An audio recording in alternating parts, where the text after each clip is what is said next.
mais des patients actifs. On peut retarder le progrès, on ne peut pas supprimer le progrès.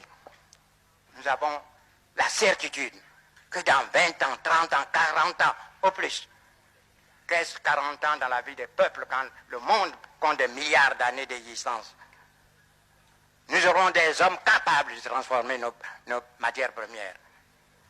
Quand nous aurons à discuter en ce temps-là, quand ils auront à discuter en ce temps-là du coût de l'acier, non pas de minerai de fer, bien alors, il y aura un langage qui sera compris, le langage de l'intérêt commun.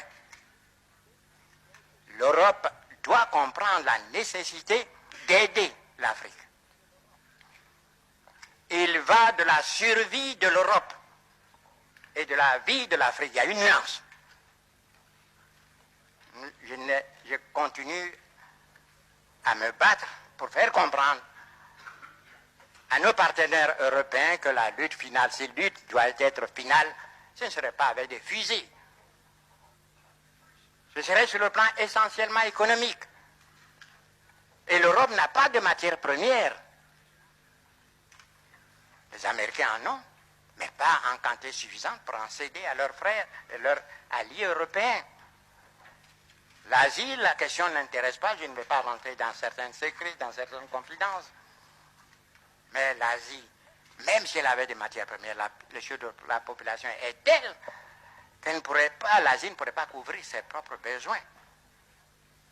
L'Amérique latine, c'est la situation qui prévaut depuis des siècles dans cette partie de l'Amérique. Victime aussi de l'exploitation de mêmes groupes économiques financiers puissants ne peuvent venir au secours de l'Europe sur le plan des matières premières.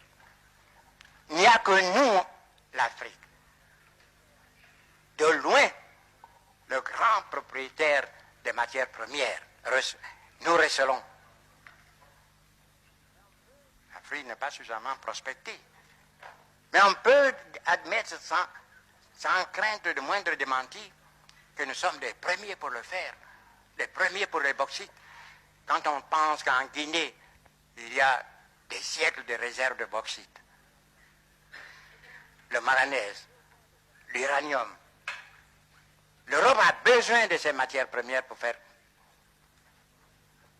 donner du travail à ces hommes, à ces ouvriers. Imaginez-vous la pauvreté se généralisant, la révolte des jeunes exploités